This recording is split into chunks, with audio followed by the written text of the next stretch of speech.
구독과 좋아요는 불경 전파에 큰 힘이 됩니다. 대복고경 제1권.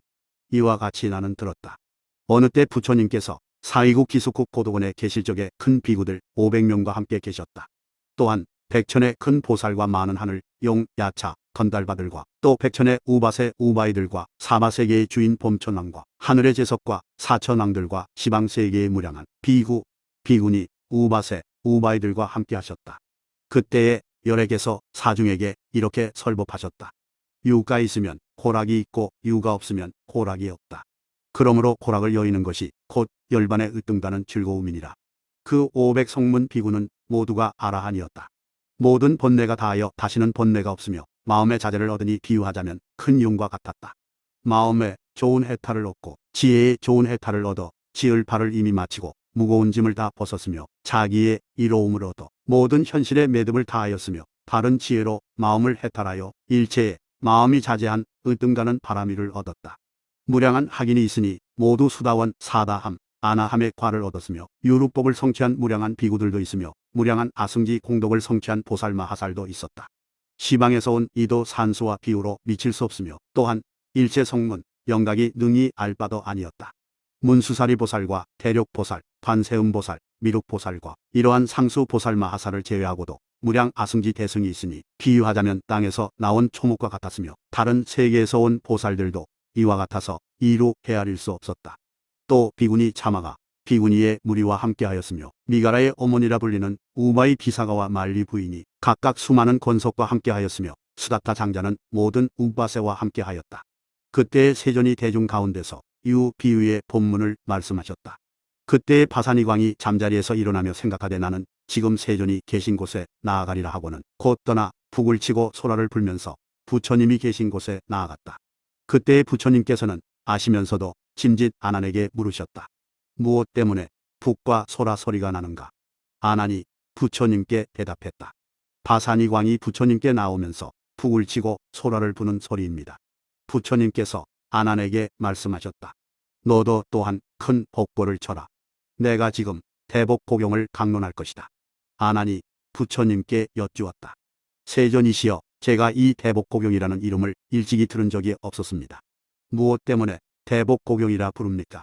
부처님께서 아난에게 말씀하셨다. 내가 어떻게 알겠는가? 여기에 모여온 모든 큰 보살들도 모두 이 대복고경의 육자 명어를 알지 못하고는 하물며 내가 듣거나 알 수 있었겠느냐? 아난이 부처님께 대답하였다. 세존이시여, 처음입니다. 이 본문의 명어는 진실로 알기 어렵습니다. 그렇다, 아난. 진실하여 틀림이 없단다. 아난아, 이 대복고경은 세간에 드물게 있으니 마치 우담바라와 같단다. 아난이 부처님께 여쭈었다. 모든 부처님은 이 법을 갖지 않으셨습니까? 부처님이 아난에게 말씀하셨다. 3세의 여러 부처님이 모두 이 법을 가지셨다. 아난이 부처님께 여쭈었다. 만일 그렇다면 사람 중에 뛰어난 이들인 저 여러 보살들은 무슨 까닭으로 모두 여기에 모였으며 저 모든 열애께서는 어찌하여 스스로 그 나라에서 말씀하시지 않습니까? 부처님이 아난에게 말씀하셨다. 아난아, 만일 어떤 아라냐게 비구가 산소굴에 살다가 어느 때 마을에 들어가 막걸식하려 할 적에 길에서 사람이나 짐승에 뒤덮인 시체를 보게 되었다고 하자. 보고 나니 혐오하는 마음이 생겨 걸식을 단념하고 돌아오면서 오라 괴롭구나. 나 또한 이와 같은 일을 당하겠지. 라고 생각했다. 다른 때에 그는 마음이 편해져서 내가 다시 가서 시체를 관찰하여 혐오하고 멀리하는 마음을 더욱 강하게 하자라고 생각하고는 다시 그 마을에 가서 시체를 찾아 부정상을 닦고 보고 관찰하여 아라한의 과를 얻을 것이다. 이와 같이 다른 세계의 모든 부처님은 무상, 고, 공, 부정을 말씀하시지 않았는데 그 이유는 무엇인가? 모든 불국토의 법이 이와 같기 때문이다. 저 모든 열에게서 여러 보살들을 위하여 말씀하시기를 훌륭하구나. 어려운 행을 하시는 석가모니 세존이시여, 오탁 국토에 태어나시어 괴로운 중생을 위하여 여러 가지 방편으로 대복고경을 말씀하시는구나. 그러므로 모든 선남자는 이렇게 배워야 할 것이다 라고 하셨다. 저 모든 보살들은 모두 나를 만나 공경하고 예배하고자 여기에 모인 것이다. 여기에 온 뒤에 어떤 이는 초주를 얻거나 10주를 얻었다. 그러므로 대복고경은 만나기가 매우 어렵고 그러므로 시방의 큰 보살의 무리가 법을 듣기 위하여 와서 모인 것이다. 아난이 부처님께 말씀드렸다. 참으로 좋습니다. 모두 잘 오셨습니다. 저들 모두 이 얻기 어려운 법을 얻을 것입니다. 부처님께서 아난에게 말씀하셨다. 이와 같이 심오한 경전은 모두가 공유하는 것이 아니다. 그러므로 모두 잘 오셨다고 하지 말아라. 아난이 부처님께 여쭈었다. 무엇 때문에 저들 모두가 잘 온 것이 아닙니까? 부처님께서 아난에게 말씀하셨다. 이 경전은 여러 열애의 비밀스러운 법장이니 매우 심오하고 미묘하여 이해하기 어렵고 믿기 어렵다. 그러므로 아난아 모두 잘 오셨다고 말하지 말 거라. 아난이 부처님께 여쭈었다. 바사니관이 전쟁터에 임하였을 때 큰 정거를 치면 듣는 이가 모두 화살을 떨어뜨리는 것과 같지 않겠습니까? 부처님이 아난에게 말씀하셨다. 바사니관이 정거를 칠 때 저들 모두가 북소리를 듣고 기뻐하는 것은 아니다. 겁 많고 약한 자는 두려워하니 죽을 만큼 혹은 죽음에 가까울 만큼 두려워한다. 이와 같이 아나나 이 대복고경의 이름은 이승들이 믿지 않는 법문이다. 그러므로 아나나 저 왕이 싸움에 임하여 왕에 큰 북을 치는 것과 같이 이 큰 복고는 모든 부처님의 비밀이니 부처님이 세상에 나오시고 나서야 강론할 것이다. 그때에 세종께서 대가섭에게 말씀하셨다. 이 모든 비구는 청정순이라고 진실하며 강하여 모든 찌꺼기를 여의었으므로 넉넉히 이 대복고경을 들을 수 있지 않겠느냐. 가섭이 부처님께 대답하였다. 만일에 비구가 계를 범하고 유를 어기면 대목걸련이 그를 질책할 것입니다. 이와 같은 무리가 있다면 저도 동행하지 않을 터인데 부처님은 오죽하시겠습니까? 지금 이 회중들은 전단나무 숲과 같아서 청정하고 순일하옵니다. 부처님께서 말씀하셨다. 지금 이 회중이 모두 청정, 순이라더라도 뜻이 감추어진 설법은 잘 이해하지 못할 것이다.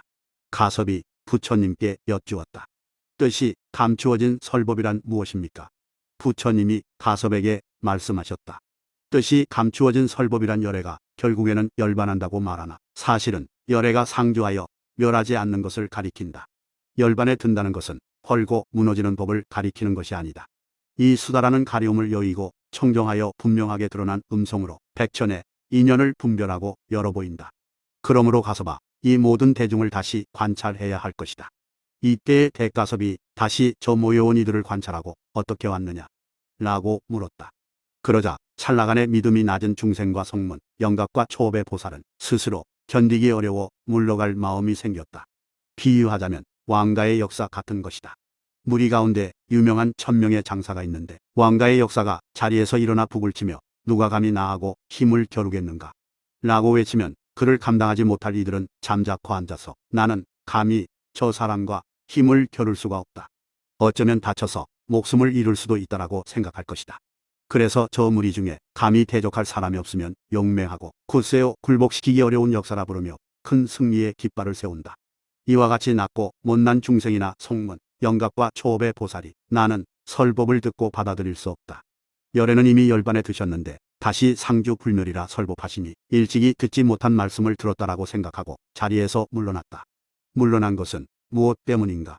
그 사람은 긴밤 내내 열반에 드는 것에 대하여 헛된 소견만을 닦다가 감추고 가리워지지 않은 청정한 경을 들었기 때문에 자리에서 떠난 것이다. 저 시방에서 온 성문, 영각과 초업의 보살들을 백천만억 아승지분으로 나누면 나머지 1분이 모문이 그 보살 마하살은 법신이 상주하여 편하지 않음을 믿고 이해하는 사람이라 할 수 있다. 그리하여 편안히 머물러 열애의 모든 장경을 수지하며 또한 능히 해설하고 세간을 아니하며 숨고 감추어진 모든 말을 해석하여 알며 요의와 불요의경을 모두 잘 관찰하였고 금계를 파괴하는 중생을 항복시키고 청정하고 덕 있는 이를 존경하고 섬기었다.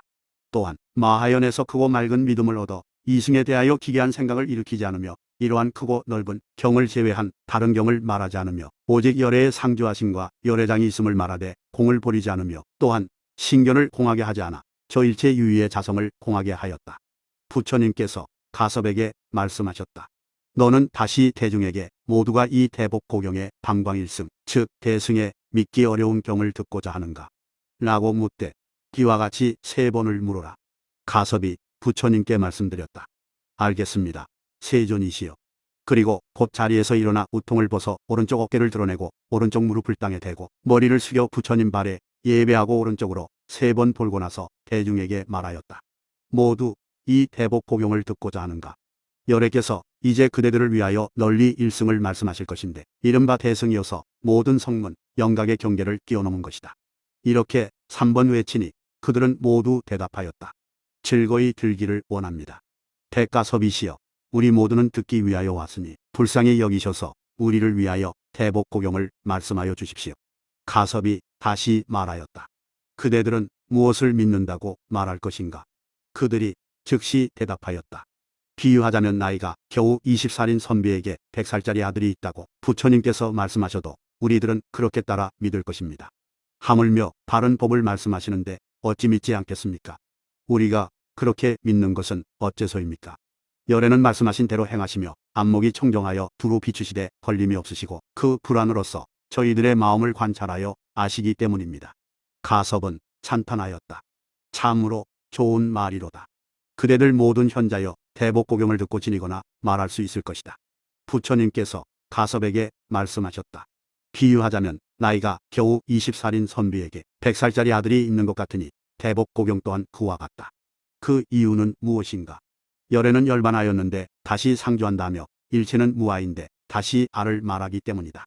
그들이 곧 부처님께 여쭈었다. 오직 부처님만 아실 것입니다. 세종께서 말씀하신 것처럼 저희들도 이와 같이 받아서 간직하겠습니다. 가섭이 부처님께 여쭈었다. 세종께 바랍니다. 대복고경을 말씀하시고 큰 복구를 치시고 큰 봄날을 불어주십시오. 부처님께서 가섭에게 말씀하셨다. 참으로 좋구나. 가섭아, 너는 지금 이 대복고경을 자세히 듣거라. 가섭이 부처님께 말씀드렸다. 가르침을 받겠습니다. 그 이유는 무엇입니까? 이것이 저희들의 경계이기 때문입니다. 그러므로 열에게 크게 경대받은 것입니다. 무엇을 일러 경이라고 합니까? 세종께서 일찍이 제게 말씀하시기를 너도 와서 함께 앉자라고 하셨으니 이러한 인연으로 저는 마땅히 은혜를 알아야 할 것입니다. 부처님께서 가섭에게 말씀하셨다. 참으로 옳은 말이다. 가섭아, 그러한 뜻으로 내가 너를 경배하였다. 가섭아, 비유하자면 바산이광이 내 병을 잘 기르는 것과 같다. 만일 전투가 벌어졌을 때에는 큰 정거를 치고 큰 전쟁 나팔을 불며 적군을 상대하며 굳세게 할 것이다. 은혜롭게 길러주었기 때문에 싸울 때의 힘을 아끼지 않고 적을 무찔러 국경을 편안케 할 것이다. 이와 같이 비구여, 내가 열반에 든 뒤에는 대가섭이 대복고경을 호지할 것이다. 그러므로 내가 자리를 나누어 앉았으니 그는 내가 행하던 바를 행하여 내가 멸도한 뒤에 대복고경을 널리 알릴 것이다. 가섭이 부처님께 말씀드렸다. 저는 세존의 입에서 나온 마다들입니다. 부처님께서 모든 비구에게 말씀하셨다. 비유하자면 바산이광이 여러 왕자를 가르쳐 모든 명철을 배우게 하여 그들이 나중에 왕의 대를 잇는 것과 같다. 이와 같이 비구여, 내가 멸도한 뒤에 가섭 비구가 이 경을 호지함도 또한 그럴 것이다. 또한 가섭아 바산이광이 여러 왕과 더불어 원수가 되어 서로 공격하게 되면 그때의 모든 전사들 즉 코끼리, 말, 수레를 타거나 발로 걷는 네 종류의 병사들이 큰 북소리를 듣고 마음에 두려워하지 않고 갑옷과 무기로 잘 무장할 것이다. 때에 왕이 은혜를 베풀어 많은 물건을 주고 전쟁이 벌어졌을 때에 더욱 좋은 보배와 성읍을 하사하며 만약 적군에게 승리를 거두면 흰 비단을 씌워주고 봉하여 왕으로 삼는다. 이와 같이 가섭아, 나의 모든 성문 비구, 비구니와 우바세, 우바이가 계율과 같이 바라제 목차를 배우며 또 유리를 성취하여 잘 머물면 열에는 그에게 인천의 안락을 줄 것이다. 태공이 있어 4가지 마군을 항복시킨 사람에게는 사진제로 해탈하는 흰 비단을 그 머리에 씌워줄 것이다. 만약 더욱 믿고 알아서 불장의 태아와 상주하는 법신을 구하는 사람에게는 열애께서 그때의 살바약의 물을 그 정수리에 부어주고 대승의 흰 비단을 그 머리에 씌워줄 것이다. 대가섭아, 내가 지금 이와 같이 대승의 흰 비단을 내 머리에 씌워줄 것이니 너는 미래의 무량한 부처님 처소에서 마땅히 이 경을 호지해야 한다. 가섭아, 명심하여라. 너는 내가 멸도한 뒤에 이와 같이 이 경전을 잘 호지하여야 한다. 가섭이 부처님께 말씀드렸다. 높으신 가르침대로 할 것입니다. 가섭이 다시 부처님께 말씀드렸다.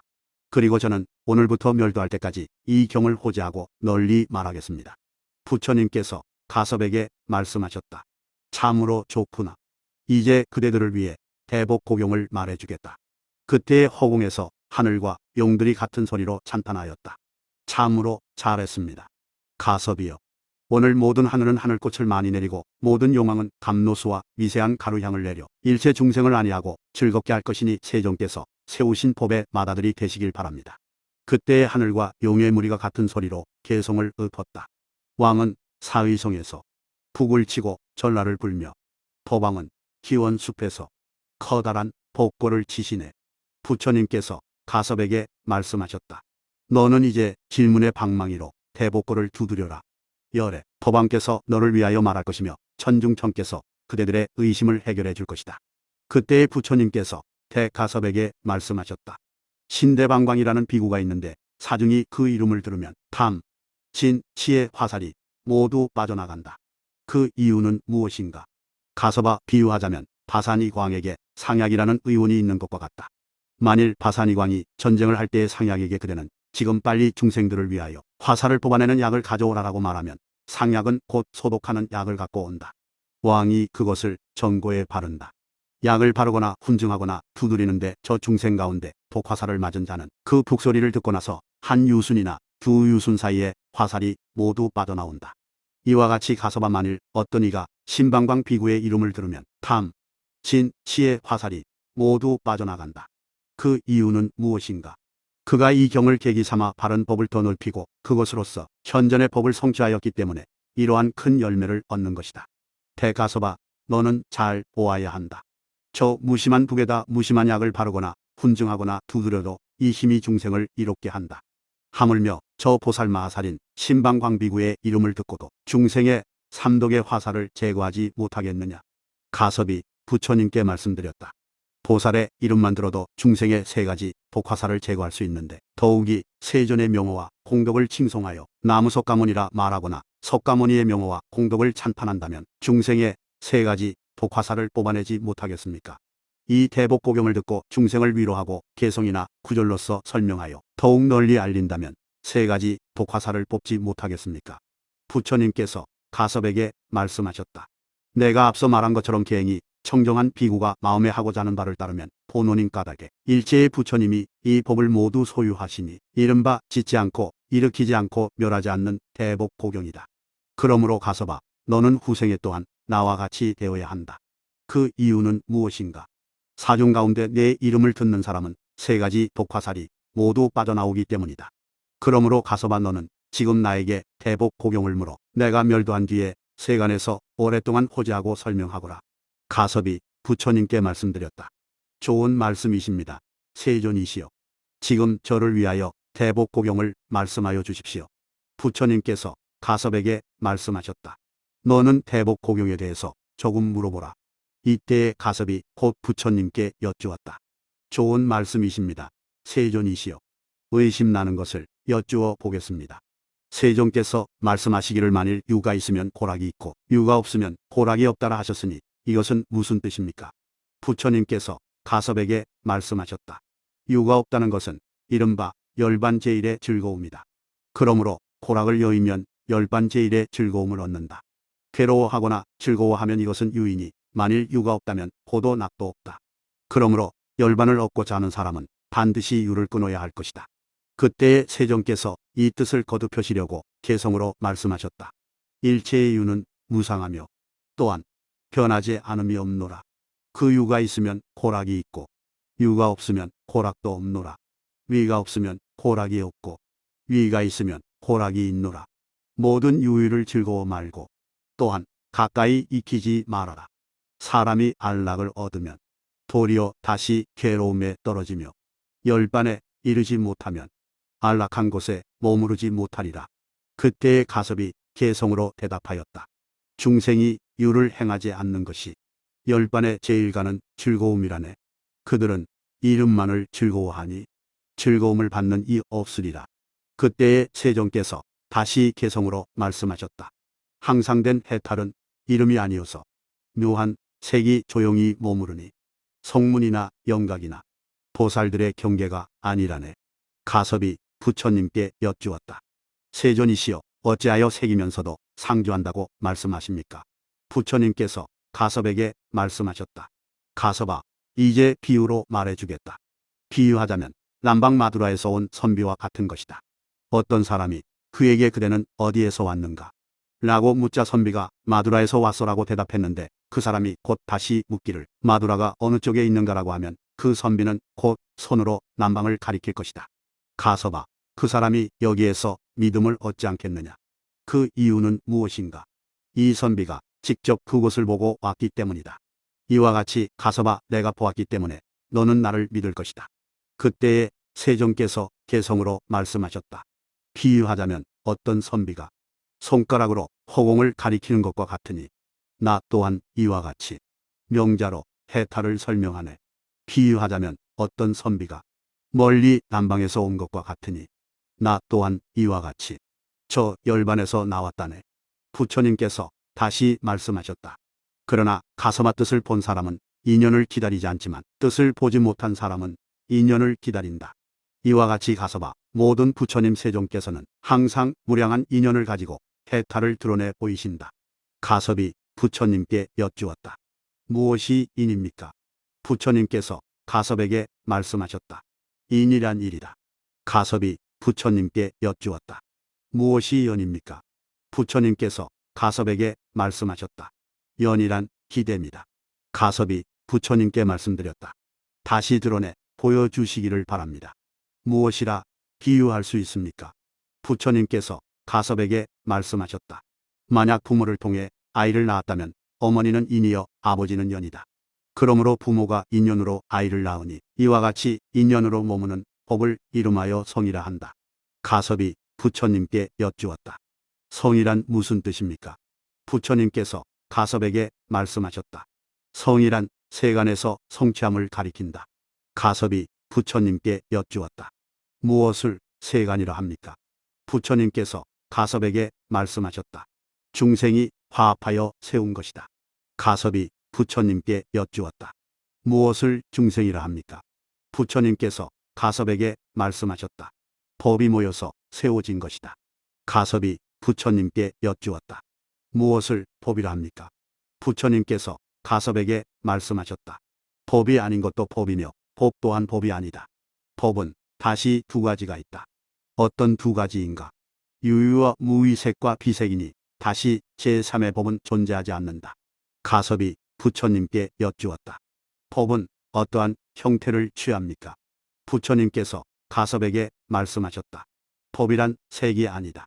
가섭이 부처님께 여쭈었다. 법이 아닌 것은 어떠한 형태를 취합니까? 부처님께서 가섭에게 말씀하셨다.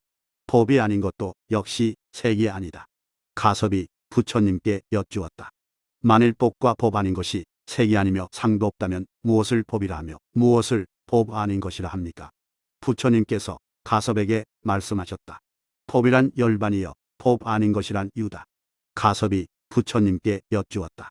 만일에 법과 법 아닌 것이 색이 아니며 형상도 없다면 저 지혜로운 사람은 어떻게 알며 무엇을 알며 어찌하여 저 형상을 합니까?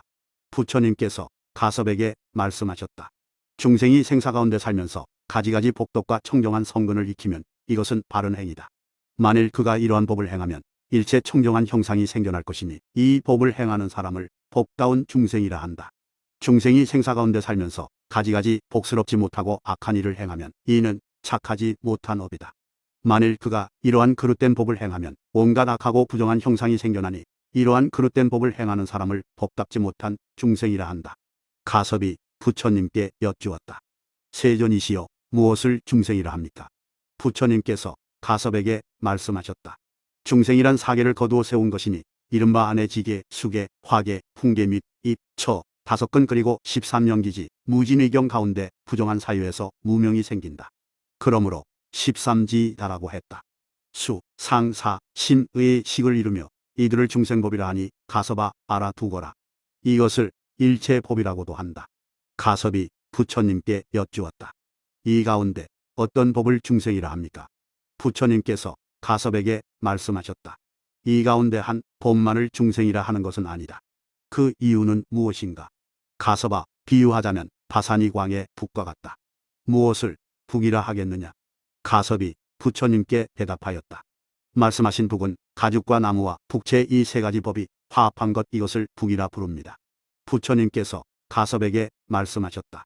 이와 같이 화합하여 세운 것을 중생이라 부른다. 가섭이 부처님께 여쭈었다. 북 소리를 내는 것은 북이 아닙니까? 부처님께서 가섭에게 말씀하셨다. 북 소리를 내는 것을 떠나서도 북은 소리를 갖고 있으니 바람이 움직이기 때문이다. 가섭이 부처님께 여쭈었다. 북은 법입니까? 법 아닌 것입니까? 부처님께서 가섭에게 말씀하셨다. 북은 법도 아니며 법 아닌 것도 아니다. 가섭이 부처님께 여쭈었다. 그렇다면 무엇이라 부릅니까? 부처님께서 가섭에게 말씀하셨다.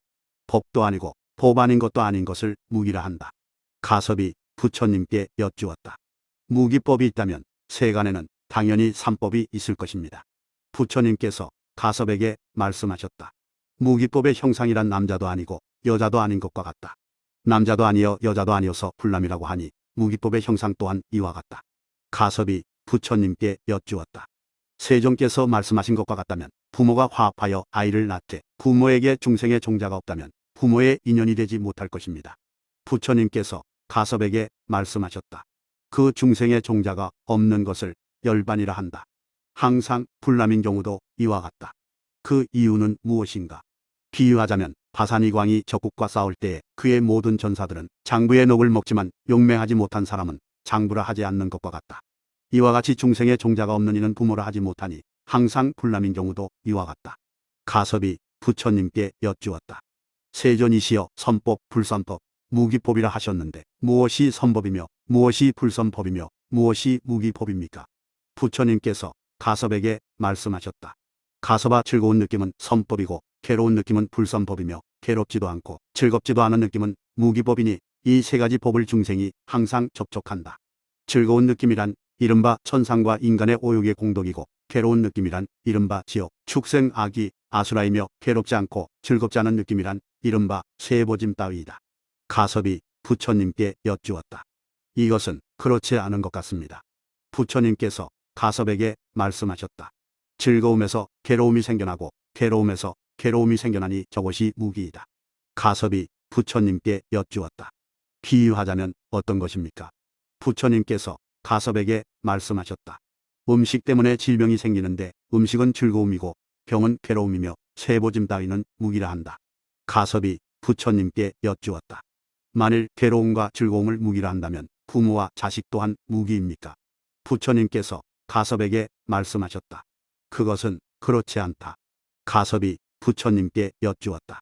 비유하자면 어떤 것입니까? 부처님께서 가섭에게 말씀하셨다. 비상 비비상 등의 하늘 내지 무상천은 항상 아들의 법에 머무니 선 또한 이와 같다. 가섭이 부처님께 여쭈었다. 세존이시여 부처님께서 말씀하시기를 수, 상이 중생이라 하셨습니다. 그러므로 비상 비비상천은 당연히 중생이 아니겠습니다. 부처님께서 가섭에게 말씀하셨다. 그들에게는 행할 분수가 있다. 내가 이 중생법을 말한 경우에는 무상천을 제외한 것이다. 가섭이 부처님께 여쭈었다. 중생은 색입니까? 색 아닌 것입니까? 부처님께서 가섭에게 말씀하셨다. 중생은 색도 아니며 색 아닌 것도 아니다.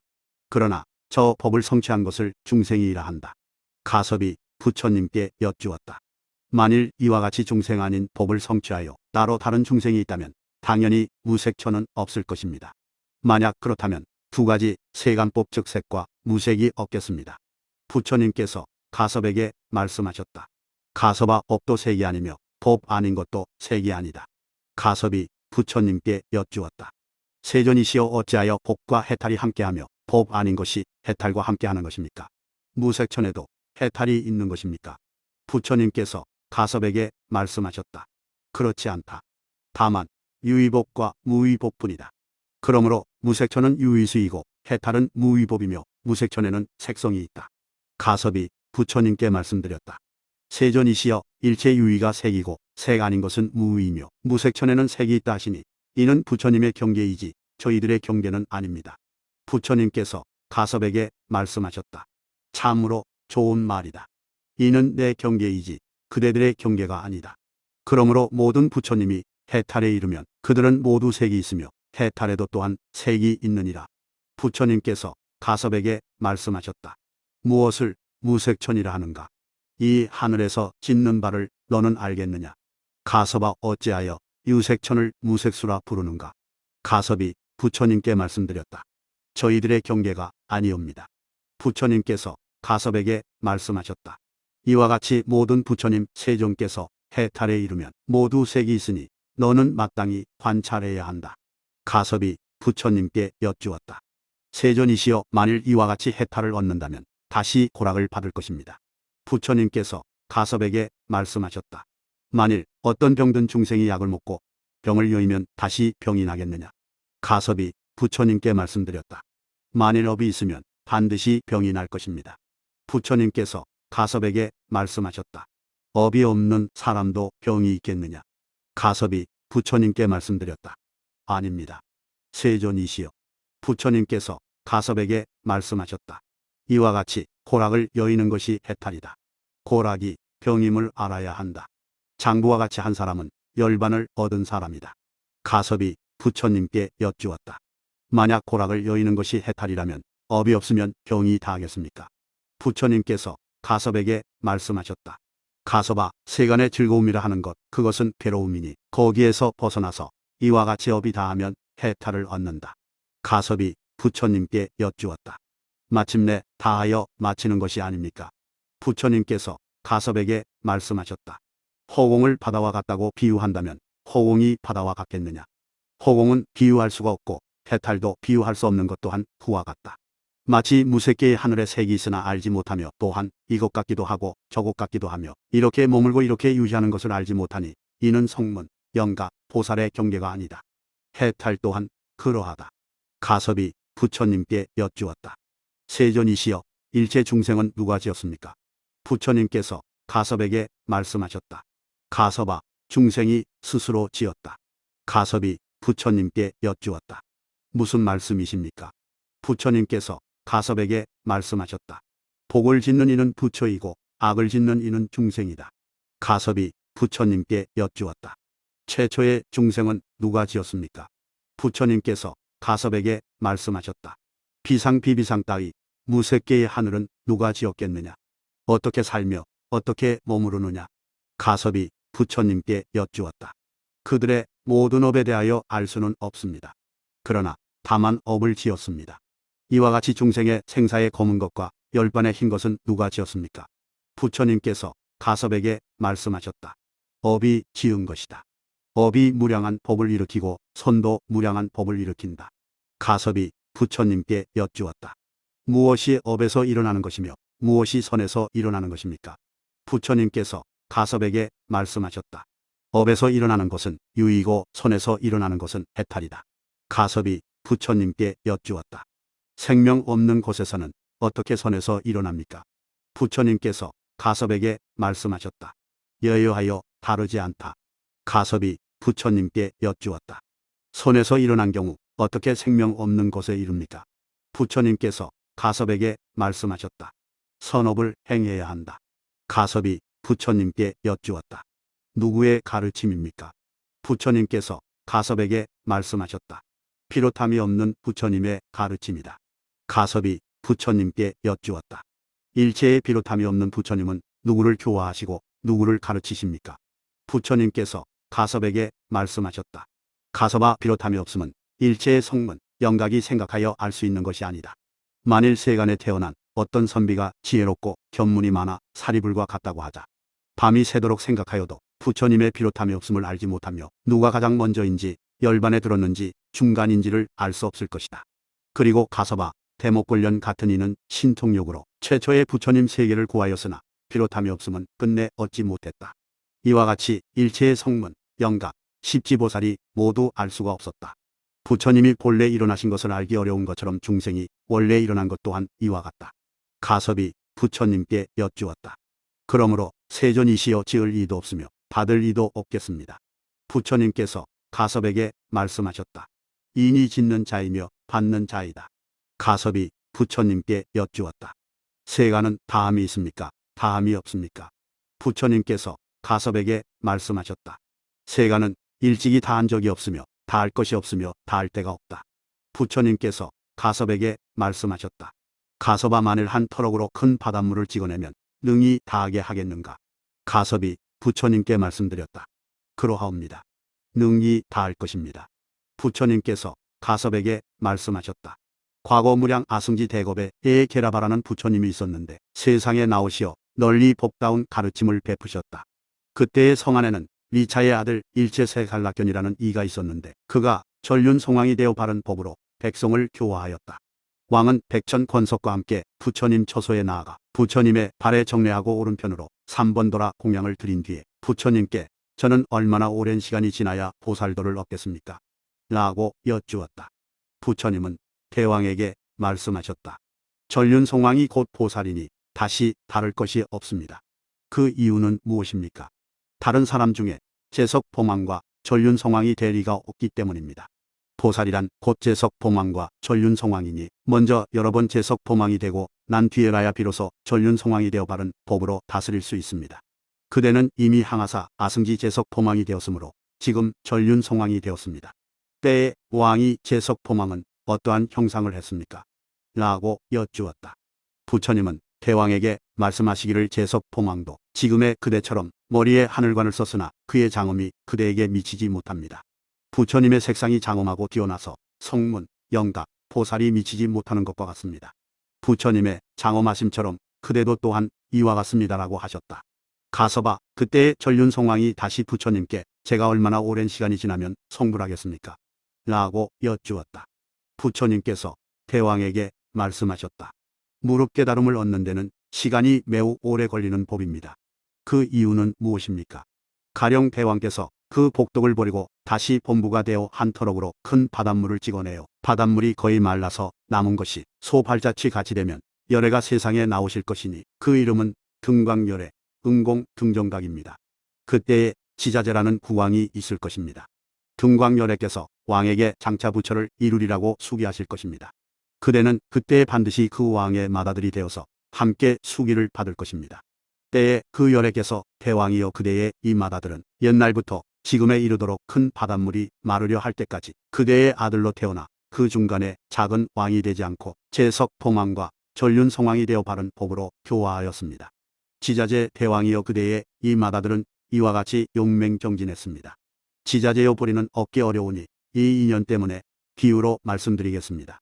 지자재여 그대의 이 맏아들은 6만 명의 체녀가 있었습니다. 단정하고 어여쁘며 영락으로 장엄하여 모양이 천녀와 같았으나 침뱉듯이 그것을 버렸습니다. 애역이란 무상하고 위태로워 항상 되지 못함을 알고 나는 출가할 것이다 라고 말했습니다. 집이 집 아님을 믿어 집을 버리고 도를 배웠습니다.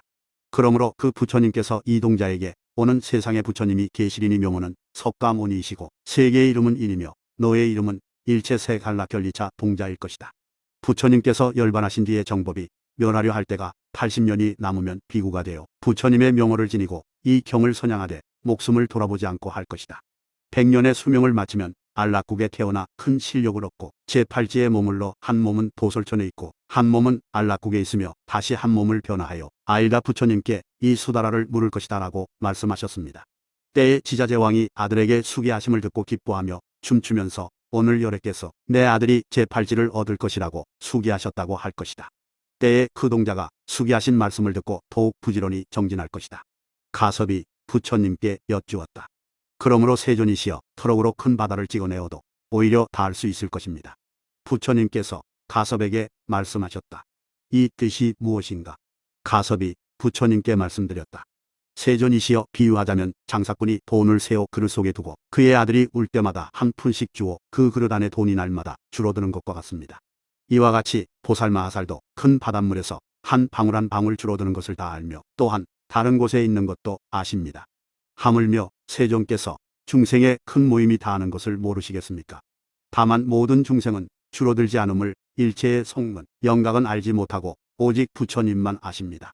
부처님께서 가섭에게 말씀하셨다. 참으로 좋은 말이다. 내가 말한 것과 같다. 중생의 큰 모임은 다할 데가 없느니라.